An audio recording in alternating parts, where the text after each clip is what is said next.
Entonces, esta es la parábola del fariseo y el publicano. Esta es una lección acerca de la justificación por fe. Aprendemos muchos otros principios más aparte de esto, pero el punto central de esta parábola sería la justificación por fe. Entonces yo empiezo a leer, ustedes me siguen ahí en sus Biblias. A unos que confiaban en sí mismos como justos y menospreciaban a otros, dijo también esta parábola. 2 hombres subieron al templo a orar. Uno era fariseo y el otro publicano.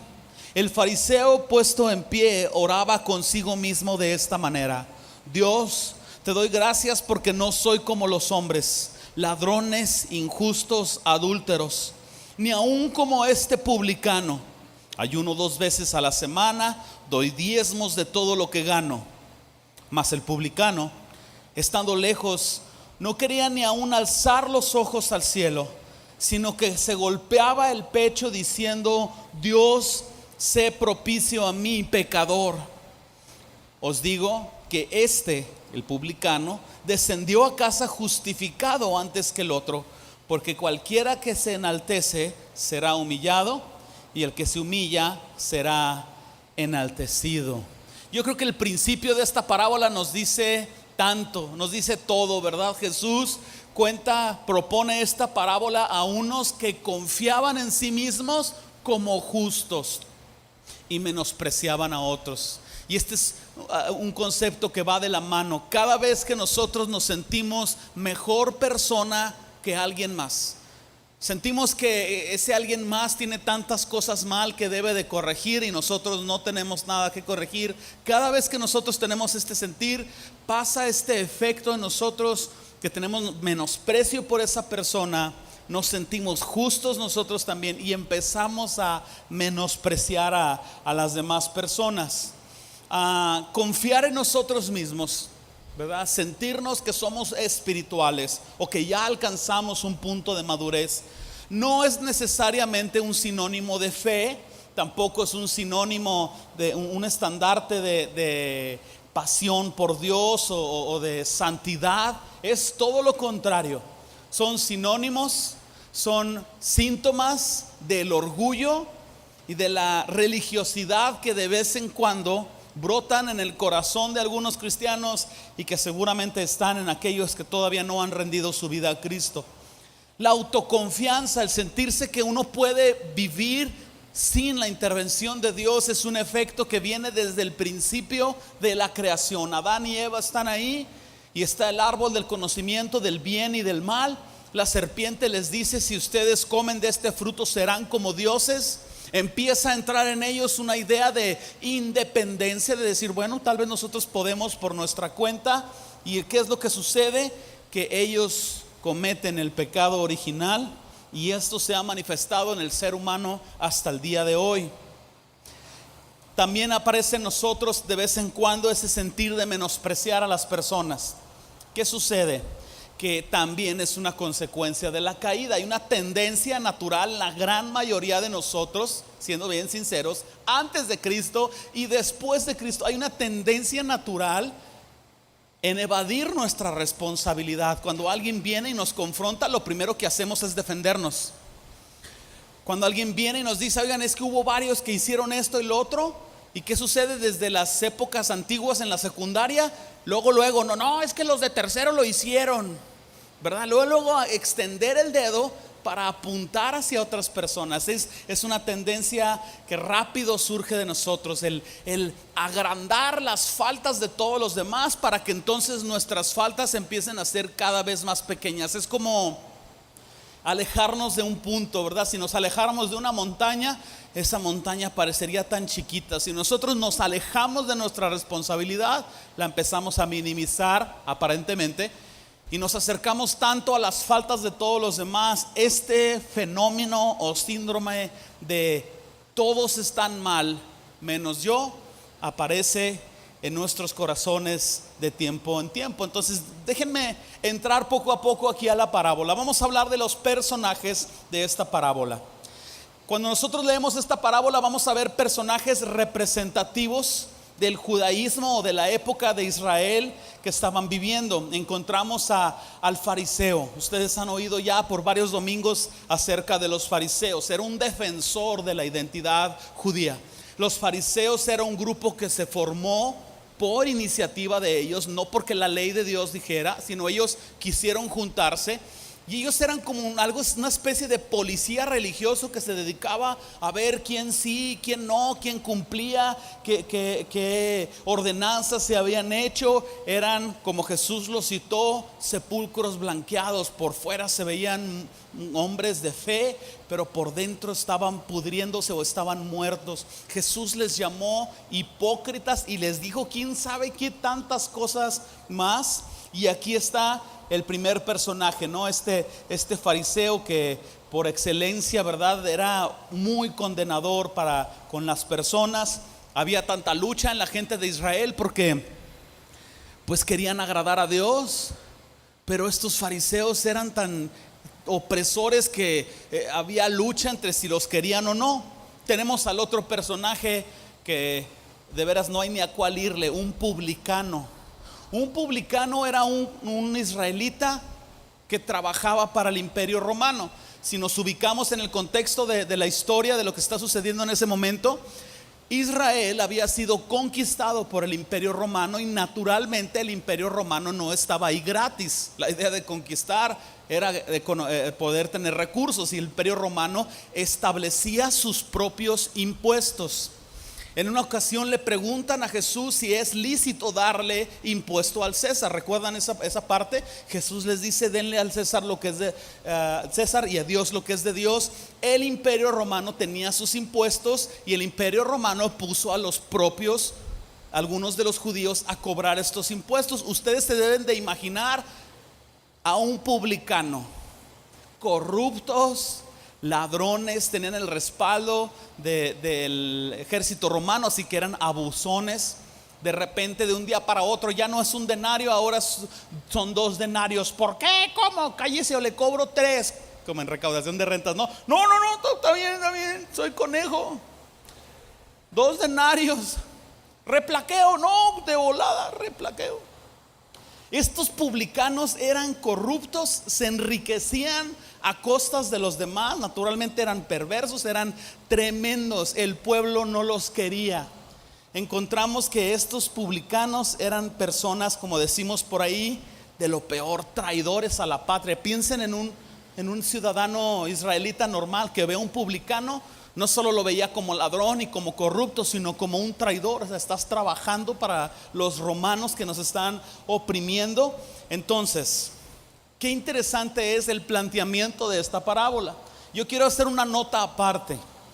Tal vez estamos poniendo y exhibiendo negativamente estas 2 personas, ¿no? Estas 2 categorías. Muy sinceramente, en algún momento de nuestras vidas, antes o tal vez después de Cristo, pudiéramos nosotros adoptar la postura de un fariseo, ¿no?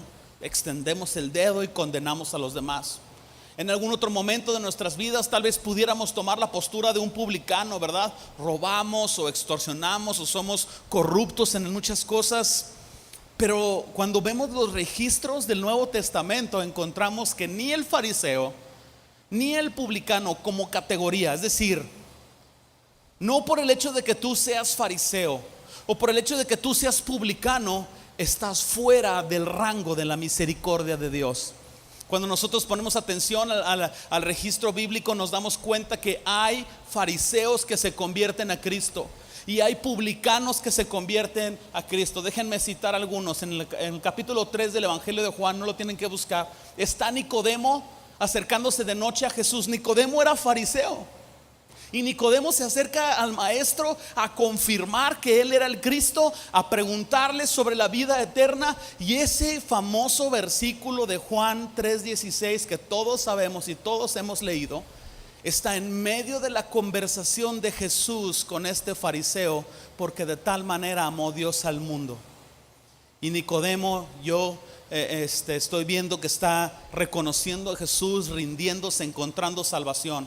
Hay otro fariseo que está registrado en las escrituras como convertido, Saulo de Tarso, fariseo de fariseos, No solo era fariseo apasionado, era un fariseo agresivo y violento. Iba camino a Damasco a conseguir permisos legales para seguir persiguiendo a los cristianos. Un resplandor de una luz se le aparece, era Jesús. Saulo se convierte al Señor, siendo que era un fariseo que consentía la muerte de personas. Ustedes van a leer en el libro de Hechos a Esteban, el primer mártir ahí en ese tiempo de la iglesia primitiva. Saulo estaba ahí viendo cómo lo apedreaban a morir. Y sin embargo, Saulo entendió la gracia, reconoció a Jesús. Digo, cualquiera de nosotros lo haríamos, ¿no? Después de ese resplandor. Pero aquí están dos ejemplos de dos fariseos que no están exentos de la gracia y la misericordia de Dios. Publicanos, déjenme citar un par de publicanos. Está un chaparrito arriba de un árbol llamado, ¿más fuerte? Oh, si fueron a la escuela dominical ustedes, qué machín. Está Zaqueo ahí queriendo ver ahí al maestro. ¿Y qué es lo que sucede cuando Zaqueo tiene un encuentro con Jesús? Viene a hacer obras de justicia y dice: la mitad de mis bienes a los pobres, y si alguno lo he defraudado, si a uno lo he defraudado, se enriqueció a causa de tantos fraudes este chaparrito tremendo. Pero se convierte y empieza a restituir, no estoy seguro si 2 veces más o 4 veces más. Y Zaqueo, siendo jefe de publicanos, se convierte al Señor. Tenemos a otro que mientras estaba cobrando corruptamente impuestos, se para Jesús delante de él y le dice: sígueme. Mateo, recaudador de impuestos, ¿verdad? Estaba ahí. Entonces, hay personas que la escritura nos muestra que ninguna categoría de personas está exento de la misericordia de Dios. Y eso es muy interesante notar, que la parábola no está en sí resaltando un toque de negatividad, diciendo todos y aquí todo apesta, sino simplemente diciendo: sean conscientes de su condición. Y bueno, vamos a entrar más hacia adelante, vamos a analizar la parábola, porque esta parábola es una lección gráfica. Una lección gráfica de que Dios resiste a los soberbios y da gracia a los humildes. Pienso que aparece aquí en pantalla 1 Pedro 5:5. La autosuficiencia, el sentirnos justos por nuestras obras religiosas, no es otra cosa más que soberbia y orgullo, como ya lo dijimos ahorita. Y estos nos alejan de Dios. El sentirnos que somos espirituales, qué chistoso, no nos acerca más a Dios, nos aleja más de Dios. Te encontramos que también, mientras la humildad por otro lado y el reconocer que nuestra impotencia de ser justos nos da gracia delante de Dios, es decir, reconocer que somos indignos y entender que estamos lejos de Dios, es un efecto que nos hace recibir la gracia de Dios y nos acerca a Dios. Y la manera en como Dios quiere que nosotros vivamos naturalmente es una vida cristiana en humildad. Es una vida dependiente de Él en todo momento. Déjenme profundizar, vamos a analizar la postura de estos dos que están orando. Síganme, no se me pierdan. ¿Cuál es la postura de los que están aquí? Primero tenemos al fariseo. Dice que estaba orando de pie. Orar de pie era la postura natural de oración que tenían. Y no tiene nada de malo que el fariseo orara de pie. El asunto no es que estuviera de pie, el asunto es dónde estaba parado. Vimos ahí que dice la parábola que el fariseo estaba parado en un lugar visible. Si este fuera el lugar del templo donde estuviéramos orando, probablemente él se pararía arriba de la plataforma, en un lugar visible, en un lugar donde todos lo vieran, no solo que estaba de pie, sino la postura de oración que tenía. En un lugar donde estuviera cerca del altar, como dando a entender: oh, miren el lugar que yo tengo delante de Dios. Yo estoy tan cerca y ustedes están tan lejos. Está aquí este fariseo parado. Y la mejor descripción que encontramos en la escritura de esta actitud aparece en Mateo 6:5, que está aquí atrás en pantalla. Jesús está diciendo: y cuando ores, no seas como los hipócritas. ¿Quiénes son los hipócritas? Los fariseos, porque ellos aman el orar de pie en las sinagogas y en las esquinas de las calles para ser vistos de los hombres. de cierto os digo que ya tienen su recompensa. ¿Cuál es su recompensa? Que Dios les resiste, que Dios no se acerca a ellos, o ellos no se pueden acercar al Señor. Y a pesar de que hay algunos, como mencionamos ahorita, hay fariseos que no están lejos de la misericordia de Dios, el asunto es lo que hay en nuestro corazón. Nadie que se acerque con un corazón humilde va a ser rechazado por el Señor. El otro, el publicano, tiene una postura totalmente distinta. Está en un rincón del atrio, estando lejos, no quería ni aún alzar los ojos al cielo. ¿Por qué razón? Porque él sabía que no merecía ser perdonado. Él sabía que era corrupto, él sabía que era un hombre pecador. Se golpeaba el pecho y le decía: Señor, si me acerco a ti, yo sé que me vas a encontrar como pecador. Estaba en una angustia por su pecado. Y pensando en las posturas de oración de estos dos, me lleva a una autoevaluación que yo quiero compartir con ustedes. ¿En qué momento nos olvidamos de este sentir de humildad? Yo no asumo que todos lo hacen, pero sí asumo que muchos lo hemos hecho. Cuando nosotros venimos a los pies de Cristo, aquellos que nos hemos rendido al Señor, ¿cómo llegamos? Humildes, ¿no es cierto? Yo recuerdo tan cerca todavía, llegamos humildes, lloramos el día de nuestra conversión. Pensar que el Señor nos había perdonado nos daba un sentir de humildad muy similar a este publicano. No queríamos ni alzar los ojos, no sé si nos golpeábamos el pecho, pero sí en nuestro corazón había un quebrantamiento de decir: Señor, soy pecador. Y yo pregunto, ¿en qué momento de nuestra vida cristiana se nos ha olvidado esto? ¿Cuándo abandonamos este sentir de humildad? ¿Cuándo dejamos de sentir angustia por nuestro pecado? ¿En qué momento nos hemos sentido autosuficientes o hemos pensado que ya hemos alcanzado un nivel de espiritualidad en el que ya no necesitamos orar por nuestro pecado, nomás lo confesamos y ya? Antes de que termine este sermón, antes de que usted salga por esa puerta, yo quisiera pensar que todos debemos de retomar esta postura inicial con la cual nos acercamos a Cristo: humildad y dependencia de Él. De otra manera, estamos acercándonos más hacia la autosuficiencia, y cuidado con eso.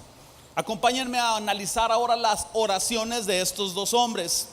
Uno, el fariseo, oraba consigo mismo. Se complacía tanto de que la gente lo oyera orar, casi al mismo nivel como él, escuchándose a sí mismo orar para acariciar su propio ego. Oraba en voz alta para que todos lo oyeran, pero no gritaba porque se veía mal. La oración de este hombre es la típica postura de los fariseos, la típica manera de proceder de estos hombres religiosos que se comportaban de una manera ostentosa, escandalosa, aparentando tanta espiritualidad. La oración del publicano también, misma cosa, es otro lado opuesto de esto. La oración del publicano era corta y sincera. Era una súplica genuina por el perdón de Dios. La oración de este publicano era una oración en la que él reconocía su propia condición. Y si nosotros profundizamos en esto, la oración del publicano era esa súplica por el perdón de Dios, mientras la oración del fariseo era una acción de gracias falsa. El publicano oraba por perdón, el fariseo oraba para exhibir su propia justicia o exhibir su espiritualidad. Hemos estado hablando durante toda esta parábola de este concepto, ¿verdad? Justicia. Hemos estado hablando de esta parte de la escritura que nos dice que esta es una lección acerca de la justificación por fe. Y yo quiero hacer una pregunta: ¿qué exactamente es el asunto entonces con los pecadores y con los justos? O sea, ¿qué es lo que Jesús está tratando de decirnos? Es tan claro en la parábola, pero vale la pena que nosotros profundicemos en esto. ¿Están listos? Respiren profundo, hermanos. Quítense los cascos, no se hagan. Muy bien, aquí vamos.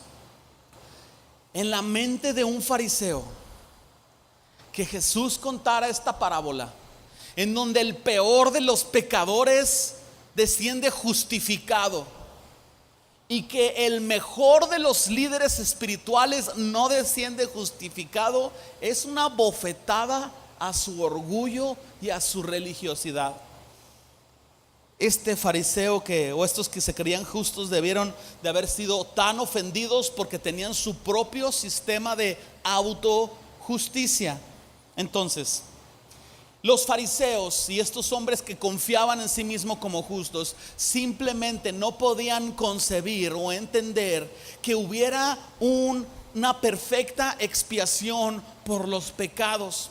Simplemente no lo podían entender. Ellos estaban sufriendo por esto. Ellos sabían que muy en lo profundo de su corazón sus obras religiosas no les alcanzaban.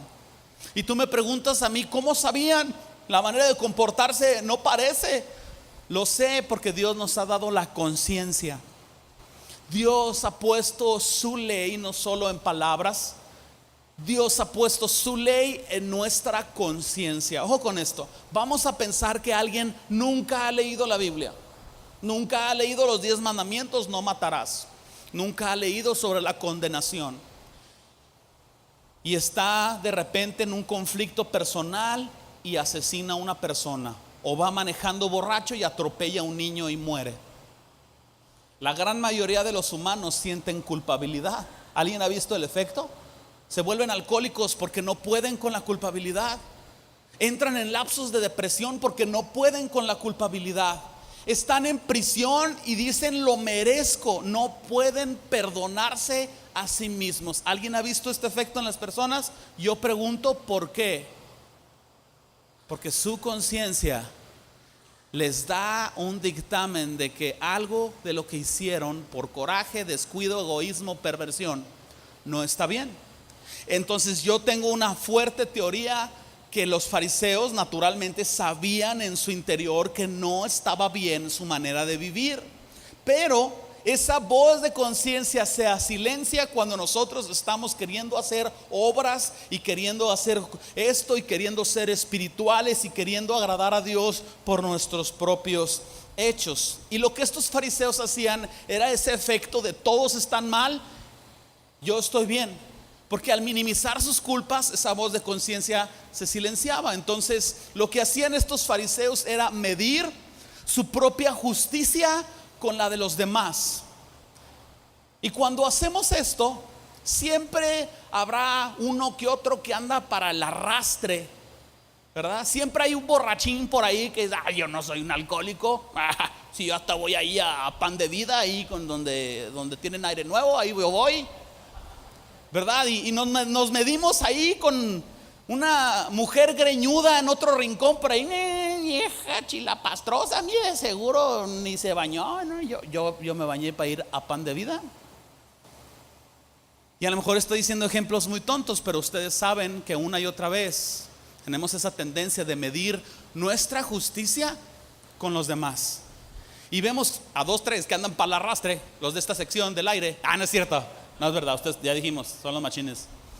Pero vemos a alguien y medimos nuestra santidad y, no, o sea, pues claro, pues si yo ya hice fundamentos, él apenas va a empezar, o sea, hay jerarquías, ¿no? Cuando tú mides tu justicia con alguien más,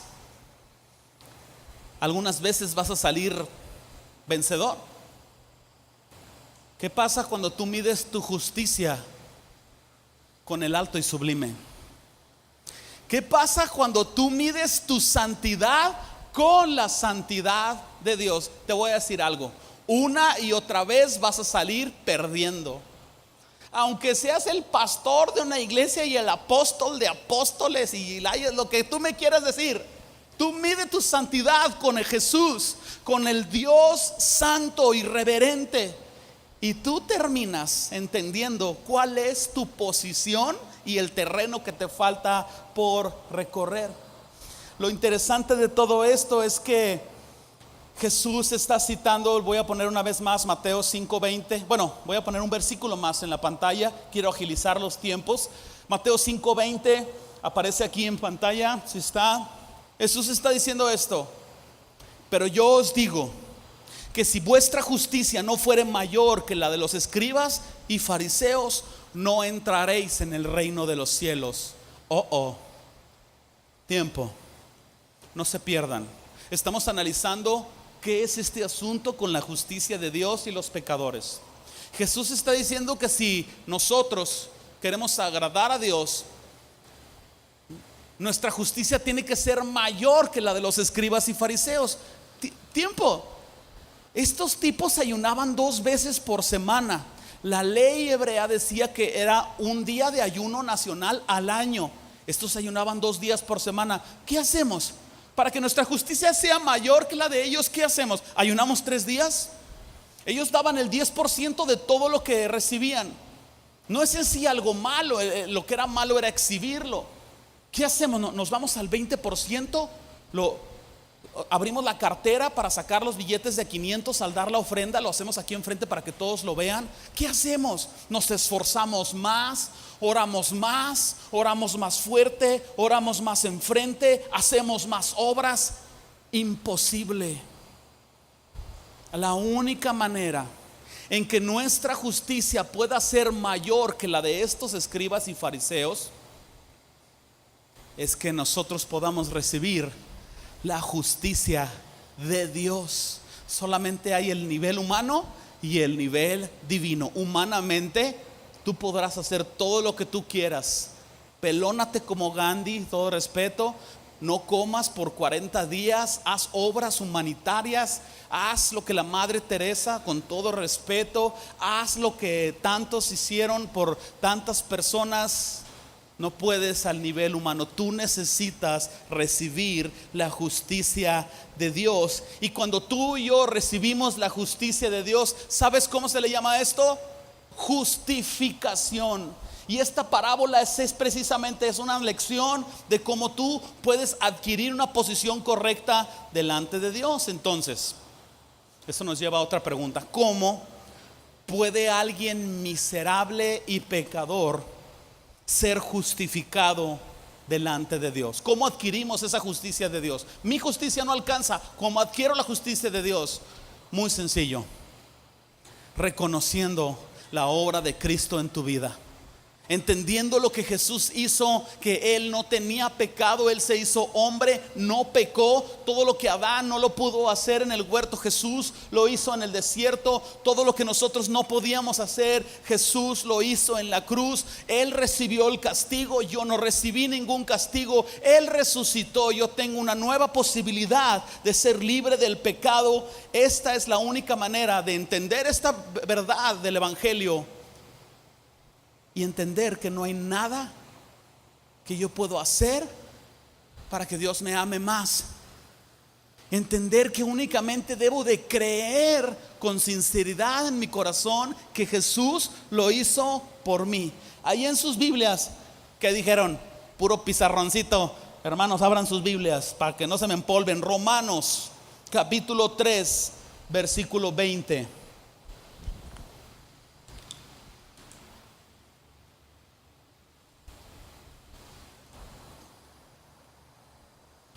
¿Están ahí? Ya que por las obras de la ley ningún ser humano será justificado delante de Él, porque por medio de la ley es el conocimiento del pecado. La ley es un espejo que Dios nos pone para mostrarnos nuestra condición. La ley no es para que nosotros queramos hacer la ley, es para mostrarnos que no podemos. En unas hojas más hacia adelante, vayan a Gálatas capítulo 2 versículo 16.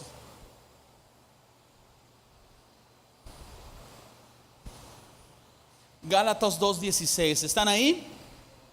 Sabiendo que el hombre no es justificado por las obras de la ley, sino por la fe de Jesucristo. Nosotros también hemos creído en Jesucristo para ser justificados por la fe de Cristo y no por las obras de la ley, por cuanto las obras de la ley nadie será justificado. Entonces, si la ley dice amarás a tu prójimo y tú quieres amar a tu prójimo fuera de la intervención de Dios en tu vida, tú no vas a poder cumplirlo. Pero si tú haces las cosas por fe, es decir, entendiendo que Jesús lo hizo por ti, creyendo que Él te da su justicia, entendiendo que no es por méritos religiosos, es simplemente por creer en Él y por creer que Él lo hizo accesible. Si tú pones atención a la manera en cómo esta parábola termina, Jesús está diciendo que os digo que el publicano, el que estaba orando por perdón de pecado, descendió a su casa, como dice ahí, justificado antes que el otro. La diferencia fundamental entre estos dos está en que el fariseo pensó que por sus fuerzas podía, y el publicano entendía y sabía que no podía, que no había manera que alguien lo salvara de su pecado fuera de Dios. El publicano se arrepintió genuinamente y mostró que tenía fe, porque alguien puede decir, no, yo creo que Jesús hizo la obra por mí. La prueba de que crees es que tú te arrepientes, porque si tú no entras en arrepentimiento, tú no estás creyendo.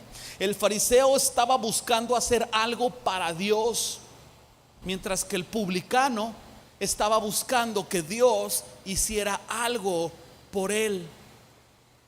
Piensa en esto.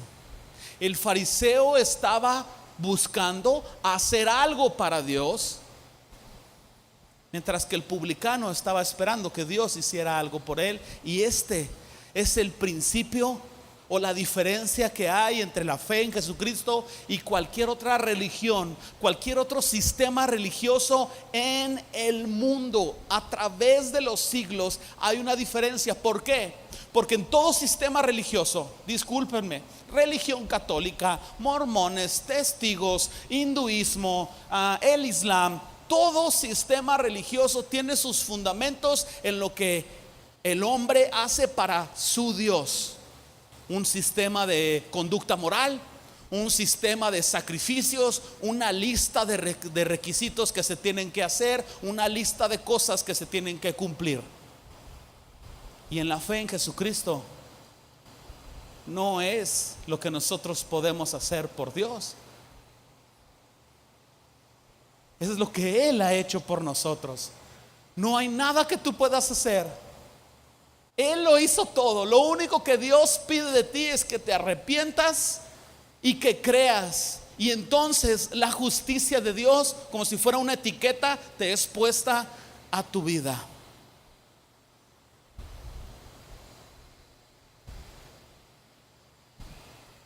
A mí me hace pensar esto. Me hace descansar tanto en el Señor. No hay nada que puedas hacer para que Él te ame más. No mereces más el amor de Dios que ninguna otra persona. Él te ama.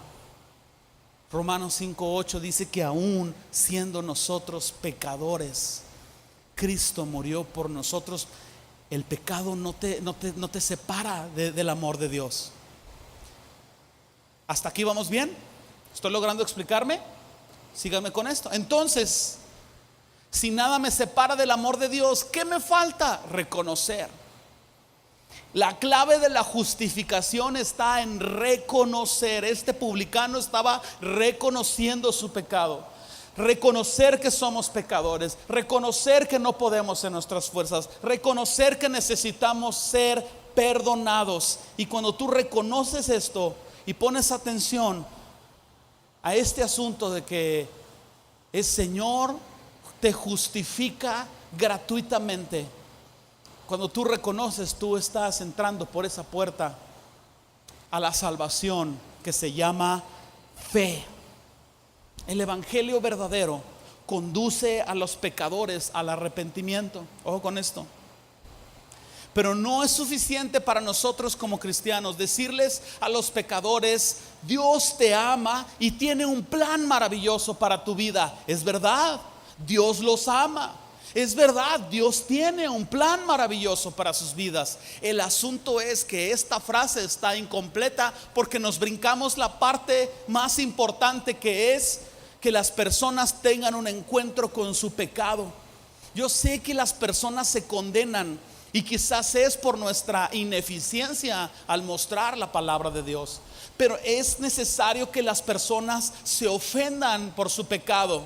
Ellos están ofendiendo a Dios en todo momento, y en el momento en que ven su condición se ofenden.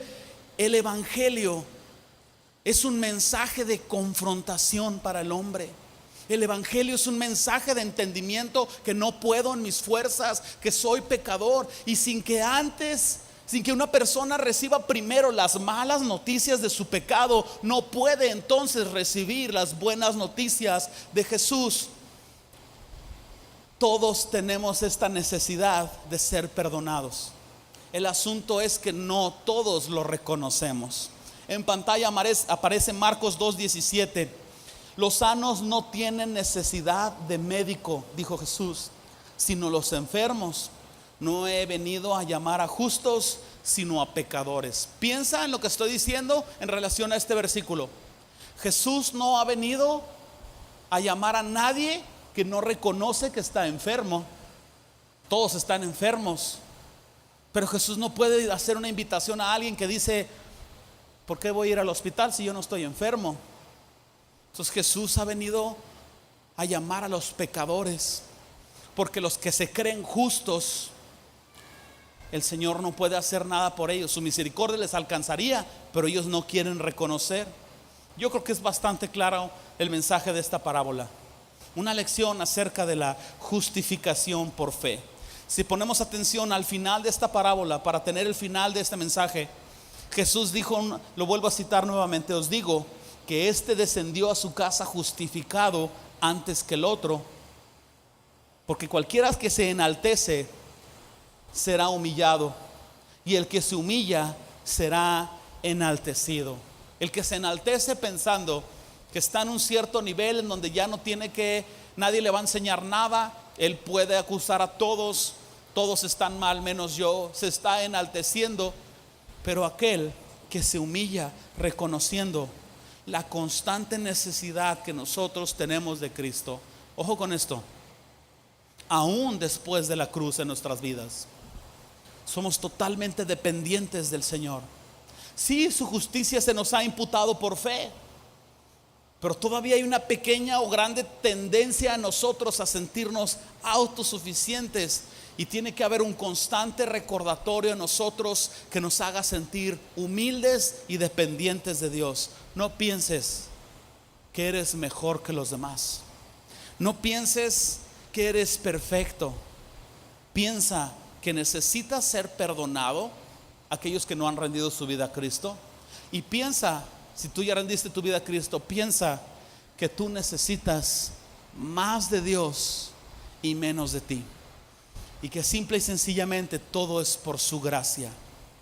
Viene a mi mente el Salmo 51:10. No lo tienen que buscar, no está aquí en pantalla. El salmista está orando: crea en mí, oh Dios, un corazón limpio y renueva un espíritu recto dentro de mí. Cierra tus ojos por un instante.